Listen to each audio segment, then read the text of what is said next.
Hello, and welcome to Cloud on Air, live webinars from Google Cloud. I'm Nikhil Kothari, an engineering lead on Google Cloud Platform, leading the ML Engine team. We're hosting these live webinars every Tuesday.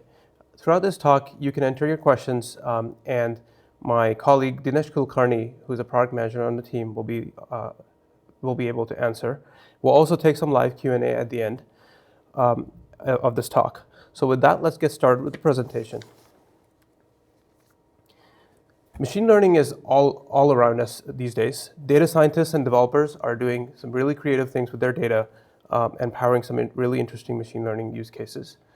One way to look at machine learning is through the lens of the data that you might use for your problem. And this data might be unstructured data like images, or it might be the more familiar structured tabular data. And new and upcoming is also time series and sequential data. Another way to look at machine learning is the business problems that you might tackle. And these might range from perception and understanding of all of this content to powering search, to doing things like recommendation, as well as estimation of price and risk in various businesses, or things like anomaly detection, fraud detection, and so on. Cloud ML Engine allows you to tackle your machine learning use cases with your data. ML Engine, in a nutshell, is about TensorFlow as a service. It allows you to do training and prediction, which are the two most important aspects of machine learning. As a managed service, it provides APIs for these two building blocks, training and prediction, and allows you to bring your data and your models to the problem. Taking a slightly deeper look at these two parts of the product, training is all about bringing to you the capabilities to build your best model at the best performance. Using TensorFlow, you can avail yourself of scalable and distributed training that scales to the largest of data sets. You can use accelerators like GPUs and soon TPUs to get the best performance and quicker turnaround time for your experiments.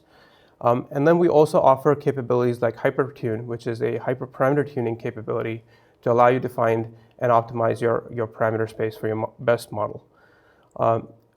The training API takes care of all the infrastructure, whether it's compute resources or things like your jobs, as well as the software stack in terms of all the packages and drivers and environment needed for doing training.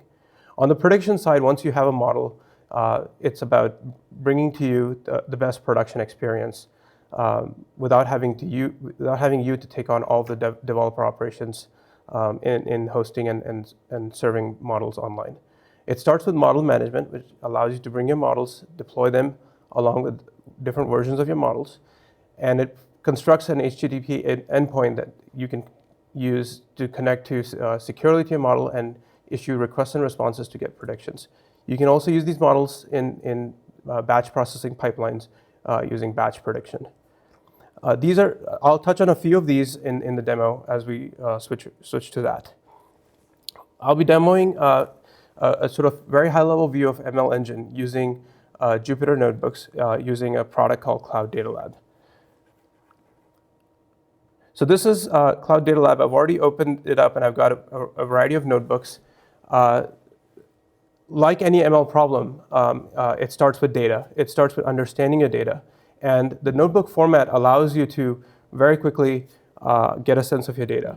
In this particular case, I'm going to be using the New York taxi fare data set, which contains data about different taxi rides, their pickup points and drop-off points and fares.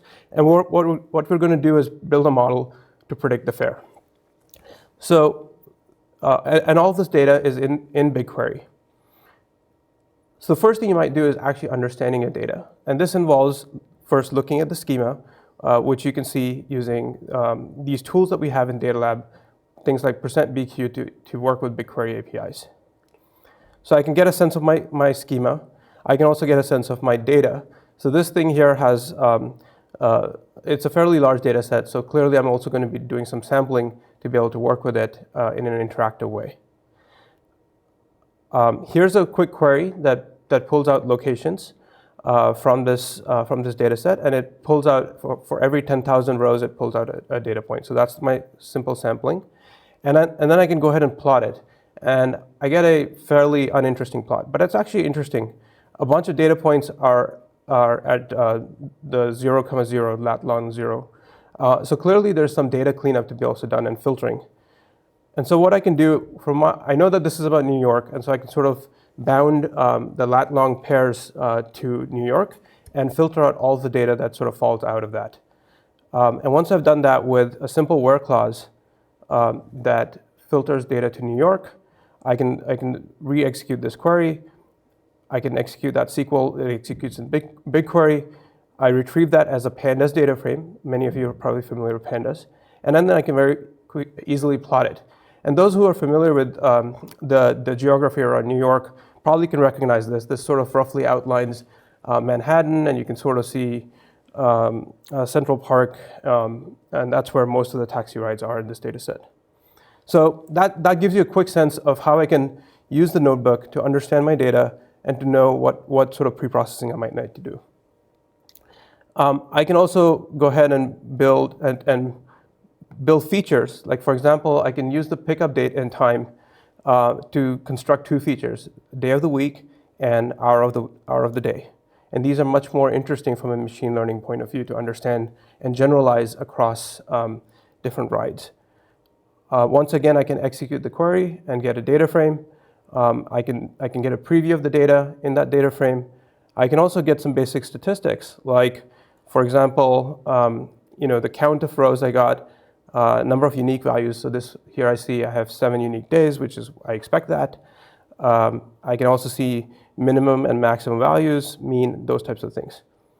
I can also do simple things like understand the correlation between fare amount, which is the column that I'm going to predict, with other columns, for example, distance. And as you can see, it's highly correlated with distance. Again, something that we'd expect, but good to validate from it. Does the data match the domain? So with that, my next step is going to be around data preparation. And this is about taking your data, producing sample data sets, as well as producing training data and evaluation data. So again, I'm using BigQuery, and it's a similar query where I'm picking out the features that I want, filtering out all of the noise, the location, as well as making sure these were valid rides. And then I'm going ahead and producing two data sets. So here's my data set that produces the evaluation set, and here's my data set that produces the training data set. I'm going to go ahead and execute these and export them as a CSV file. Once these are in CSV file in Google Cloud Storage, I can then use them in my machine learning job. And as a preview, I can also look at, once I've executed this, here's the couple of files that were produced in my data set. And here's a preview of the content inside that. Basically, it's the fare and a whole bunch of features that are going to be used to predict that fare. This is just a good way to get a sense of your data before you sort of start building a model. It's also good to make sure your training and evaluation data are built out of the same query so that they're in sync. So let's look at going into building a model. There's traditional models like linear models, and these fall into a category called wide models. There's the new up-and-coming neural networks, which are deep neural networks, which are also quite interesting in the sense of they are able to infer and learn about the relationship between your features. And then there's a category that combines the best of both, and they're called wide and deep models. And that's what we're going to go build today. The inputs for this particular model are going to be the pickup and drop-off locations, the timestamp, and the number of passengers. Think about this as the types of information you would have when sort of trying to estimate a fare for a ride that hasn't happened yet. So here's my TensorFlow code. I have this already in the interest of time. TensorFlow offers a high-level API called estimators, which provide all the necessary logic to build TensorFlow models based on a given set of features and set of hyperparameters. So what I have here is I'm building a DNN linear combined regressor. That's the wide and deep model. For doing regression, I'm predicting a price, which is sort of a continuous function. And so that's a regression model. And I'm providing it a set of linear features and a set of deep features. And then here's my hidden units, which is the number of layers, and that's a hyperparameter to my model. Here's my columns. I have my locations, day of the week, hour of the day, passenger count, and then my deep columns are again the similar columns, and the deep model, the deep part of this model is going to learn the relationships between these features. I can also add features that weren't in my original data set but synthesized from my data using TensorFlow. So for example, I'm computing the distance between the pickup and drop-off points right in the TensorFlow model. And so this logic will run both during training as well as in prediction once this model is ready. So once I have my TensorFlow code, it's actually fairly straightforward to start using it. Most developer workflows are going to involve using your sample data and training locally and making sure your model generally works. So what I have here is a gcloud command, gcloud ML engine local train, where I pointed at my Python code that I was just showing, along with references to my data. So I'm using my sample data set, as well as the number of steps I want to perform training over. I've already run this, but what I'll go ahead and do is launch. Actually, I guess I haven't run this, so I will go ahead and run this.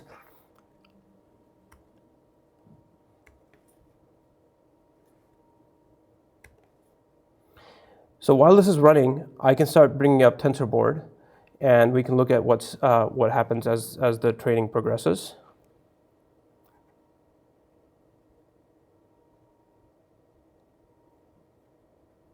So you'll see that this is the training process is working while it's bringing up some data. We can also look at the graph.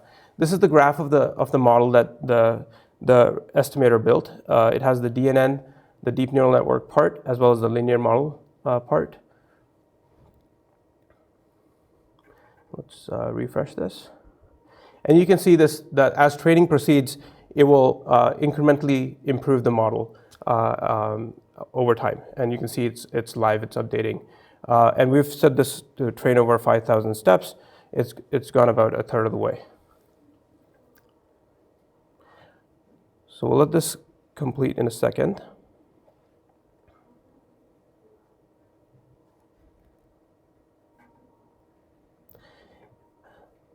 So meanwhile, we'll go back to this notebook and we'll prepare some sample data that we'll predict over. And this is basically the types of instances that will be used once the model is ready.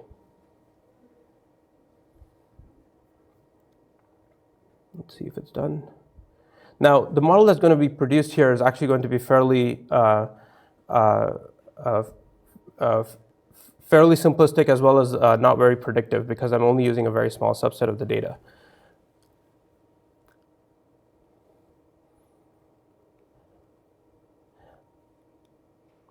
So in the interest of time, I'm going to go ahead and switch over to the next step while this is still running, which is training on the cloud. Now, that's where ML Engine shows up and helps you actually use much more of your data in the cloud. So once again, it's the same familiar command. I'm using gcloud ML engine jobs submit and submitting a training job. And here, many of the parameters are the same as the local case where I'm pointing it at my Python code. But now in the context of cloud, I'm also telling it where in cloud, which region, for example, US Central, which directory to put the outputs into, which is going to be a Google Cloud storage bucket. And then I'm also going to pick a scale tier. And here I've picked a scale tier called basic, which is basically a single node training job. And once I execute that, this job will get submitted. I can go to the console and open up. So I've already run this job. You can see the console shows this job. You can also look at the logs for this particular job.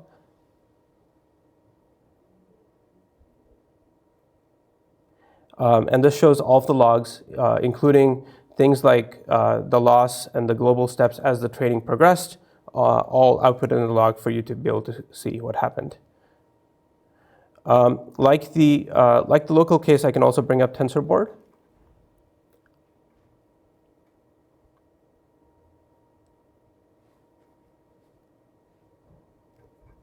And open that. And this particular job is already completed, so you can see this particular job has made it all the way through. I can see the loss, the global steps, all progressed to the 5,000 steps that I chose for this cloud job as well. Now, so that's great. I can go ahead and also use GPUs on the cloud very easily. So this is the same job. All I did was change scale tier from basic to basic GPU, and now I have a single node training job using GPUs without having to worry about setting up GPUs or software associated with GPUs. And I can do the same thing. It'll launch a job. I can go to the console, look at logs, look at TensorBoard. More interesting in this particular example is distributed training. So very similar again. All I needed to do was change the scale tier from basic to standard. And now this gives me a configuration, a cluster, where I have a master node that runs training and evaluation, a set of workers, and a set of parameter servers that share state for the whole job. And what this thing does is it allows me to use a lot more of my data and put a lot more compute power behind it. So let me open up TensorBoard for this.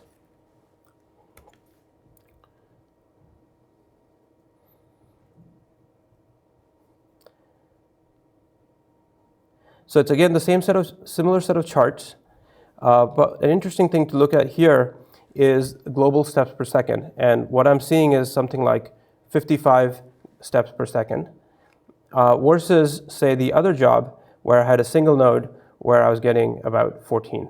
And so this is sort of the power of cloud, where I was able to spin up a cluster very quickly and easily for my job, and be able to increase the throughput at which my training happens.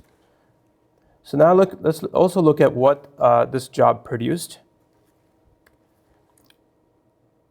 As output, all of the model files were produced into Google Cloud Storage. So this is where this particular job saved all of the outputs. I have my checkpoints, which are intermediate stages of my model as the training is progressing. In case the job needs to recover and restart, it can pick up from the last known checkpoint. It also produces all of the events. These are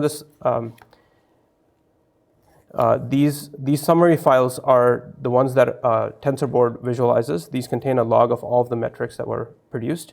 But most importantly, you have the model itself.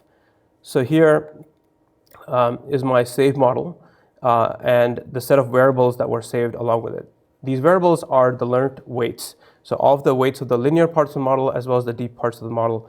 And this is what I will use to perform predictions. So in order to perform predictions, I'll go ahead and actually deploy this model. So I'm going to go ahead and refer to that model using that path in cloud storage where the save model was located. And I'm going to issue two commands. ML Engine Models create. This creates a new model called taxi fare. And then I could go ahead and deploy a particular version of the model using what I just saved. And if I go to my console, I've already gone ahead and saved this out. So here's my taxi fare model. And it has a V1 model that I've already gone ahead and deployed. Once I have a model deployed, I'm ready to use it. Here's a little bit of Python code to issue a HTTP request to this particular model. So here's where you can see, here's the URL for this particular model. As a developer, I did not have to write any of the associated HTTP application code. All I did was deploy the model that was produced from my training. And I can go ahead and construct an instance with the features that I want to predict over, issue the request, and receive a response. And the response is, as you might expect, the prediction. And in this particular case, it's predicting that the fare is going to be $11. So as you can see, I went very quickly from using TensorFlow, training a model locally, building and training a model locally. Uh, uh, with a single configuration change, I was able to train it on cloud without having to worry about compute VMs and resources or job management. I was able to go from CPU-only training to GPUs, as well as from single node to distributed training. And then finally, once I have a model ready, I can go ahead and deploy it and as a version, try it out. And this API is something that I could bring into my application and embed it in my app to be able to use this model in production. So that was a very quick overview of ML Engine in action. ML Engine is part of a much larger set of products that are geared around helping you with your entire end-to-end ML workflow. And this ranges from data ingestion, bringing your data into cloud, to managing and storing it, things like Google Cloud Storage, as well as BigQuery, exploration, Data Lab, you saw that, as well as the power of SQL and BigQuery. And then you saw ML Engine for doing the modeling work. And then beyond this sort of single development workflow, we also have products to allow you to build pipelines that allow you to construct models over data as it arrives or over time and updating your models in an automated way. And so this is sort of from data to exploration to training to production. So with that, to recap, we have TensorFlow, which you can find on tensorflow.org. This is the sort of Google's machine learning runtime with the latest and greatest APIs. You can use ML Engine to train and predict at scale, and you can use familiar Jupyter notebooks using Cloud Data Lab for your data science workflows. We're gonna switch over to questions. We're going to take a quick break and then come back to live Q&A. We'll be back in less than a minute.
All right, we're back with questions from the audience. This is great to see that people have provided their questions, and I'm happy to take more questions as we go along answering the first few. Since a model is as good as the data, how do I tag a model with the specific versions of data? So yes, indeed, machine learning is largely, how good your model is certainly based on the quality of your data. And in a sort of experiment scenario, you're going to try out your model with different data sets. One of the ways you might manage your data is based on dates and partition your data along with dates. And you can use those dates as a way to generate a version in your training program. And as part of producing a model, you can also, alongside the model, the saved model that I was showing, also output some metadata about the data that was used, in particular things like the date. And at time of deployment, you can take those pieces of metadata and produce a version number. So for example, if a model was trained over the last 7 days, I can take today's date as an input into producing the version. That's just one strategy. You might have different labels for your data set. For example, like a production set versus a experimental data set, and you might actually have names that you use your sort of that you use to manage your catalog of data, and that would be another sort of piece of input that you might use in constructing the version of your model. ML Engine allows you to deploy multiple models as well as multiple versions per model. So you can actually have, for example, my taxi fare model, and I can have V1, I can have V2 and 3 and so on. I can also have something like latest. I can declare one of them as latest or default, or I can be explicit about the version I want to go use. So that's a sort of an overview of how I might do versioning and managing the sort of source of data that was used to produce a particular version of the model. Moving on to the next question. Will training with ML Engine show how long training is estimated to take so that I can estimate costs? It's actually quite interesting and challenging to offer an estimate of exactly how long any particular job is going to take, because it largely is a function of your code in terms of how complex the TensorFlow graph is, the kinds of operations it uses, as well as the data that you have. There's a variety of numbers that sort of matter, things like the batch size, how much data you read in every batch. So the best way to sort of estimate a training job is to run it and in the first few minutes look at the throughput and see how many steps you're progressing over per second, and you can sort of use that as a rough measure to estimate how long it's going to take for the entire job to run through. So that's probably the best way to sort of get a sense, and you can sort of tweak the parameters and see how they have a bearing on your particular problem and the costs associated with that correspondingly. So next question is ML Engine TensorFlow only. I use sklearn or scikit-learn. What can you do for me? So indeed, what I showed today was ML Engine with TensorFlow, and ML Engine v1 was certainly around TensorFlow, and this has been, you can see a lot of momentum around TensorFlow. You can see as Google open source TensorFlow, it's quickly become one of the most popular deep learning frameworks, and we've continued to take advantage of that and bring you all the power of TensorFlow, whether it's accelerated training, distributed training, and shortly TPUs as well. However, we definitely have heard from customers, and we want to support a vast and comprehensive toolbox of ML capabilities, and that includes things like sklearn, includes things like XGBoost, as well as potentially any other framework that you want to bring.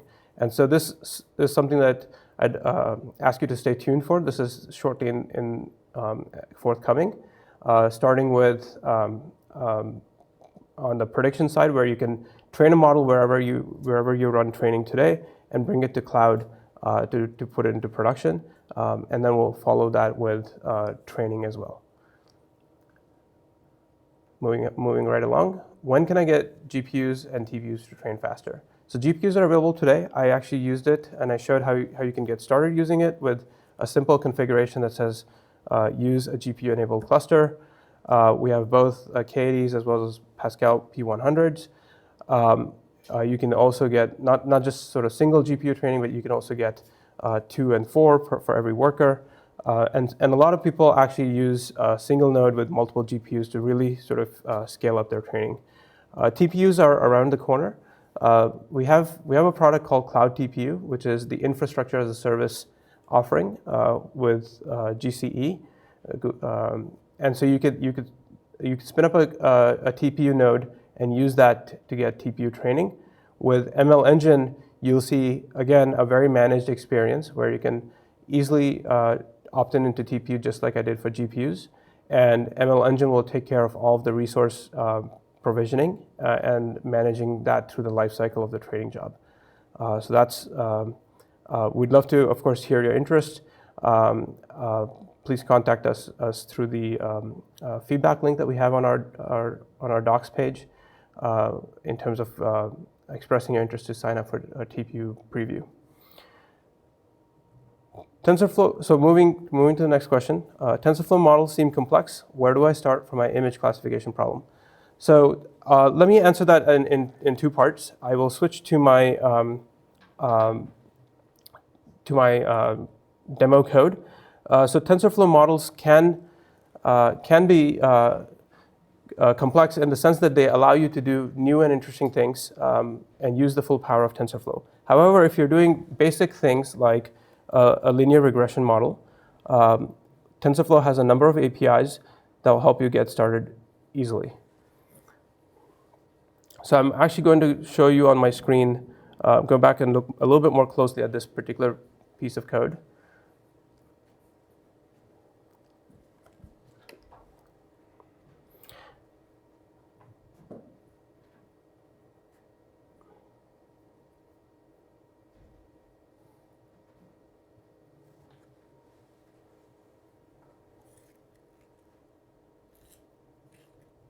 So what I've gone ahead and done is brought back my code on screen.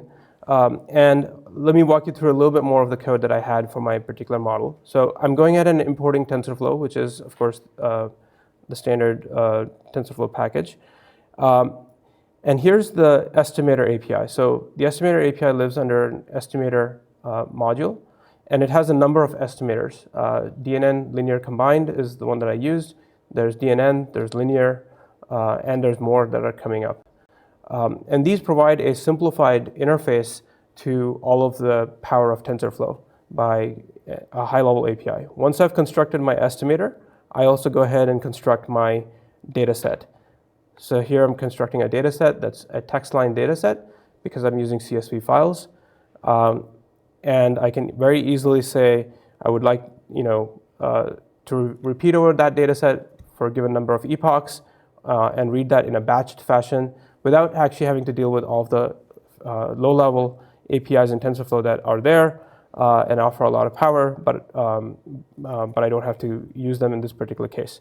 Once I've constructed my estimator, I can go ahead and construct a training specification with that data set. I can go ahead and construct an eval specification, and then simply go ahead and call train and evaluate. And so this gives me a simple way to get started with TensorFlow. Now the question was also about image classification.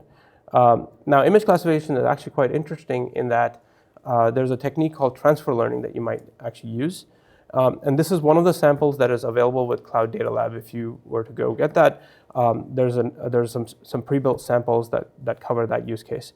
The idea with transfer learning is you take a image model that's been trained over a very large number of general purpose set of images, and then you take that as a starting point for your model and fine-tune that model with a smaller set of more domain-specific images for your particular problem and the particular set of labels that you're trying to classify those images over. And so that gets you started with not just sort of pre-built models for TensorFlow, but also pre-trained models that have been trained over a very large data set.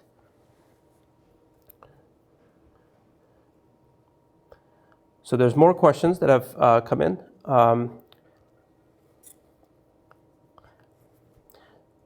The question says, the deep part of the model prepares the weight matrix to be applied in prediction, which is done by the wide.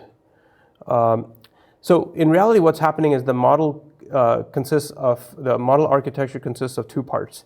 A wide part that sort of is similar to linear regression, and a deep part that's similar to DNNs. And both of these are used at training time as well as at prediction time. It's the same graph and the same set of features that are being sort of used in both parts of the model. And as the models as the two parts of the graph execute, their outputs are combined to produce the final regression or classification. What depends on the model that you have. So both are used at prediction. So moving on, how do I pipeline model inputs, features and vectors, and evaluate performance and its accuracy in TensorFlow? So I'm assuming that pipeline refers to, I have a pipeline of a larger pipeline that goes from my raw data to pre-processed data. So this is the part that I would do in one of the data processing technologies that Google Cloud has. So this might be BigQuery, or it might be something like Dataflow, or if you're familiar with Spark, you could use Cloud Dataproc. And these data processing tools would allow you to take your data, the raw data, and convert those into feature vectors. You would, like I did, you would build both training and evaluation sets, and use the evaluation set to compute a set of predictions. Once you have those predictions, you can now compare them against the expected values and get a sense of the accuracy of the model. Okay, since a model is as good, I think we've covered this one.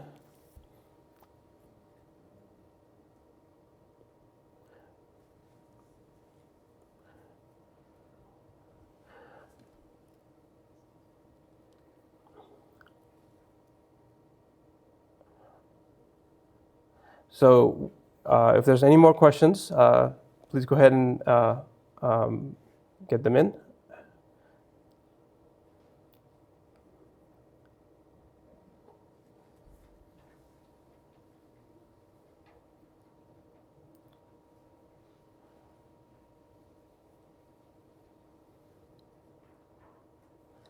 I'll put up these links for people to be able to visit the product pages. So thank you for tuning in to this live webinar from Google Cloud. Please stay tuned for our next session, which is titled Introduction to Google Cloud Platform for G Suite Users, coming to you live from New York City. Thank you, and hope you found this useful. Goodbye.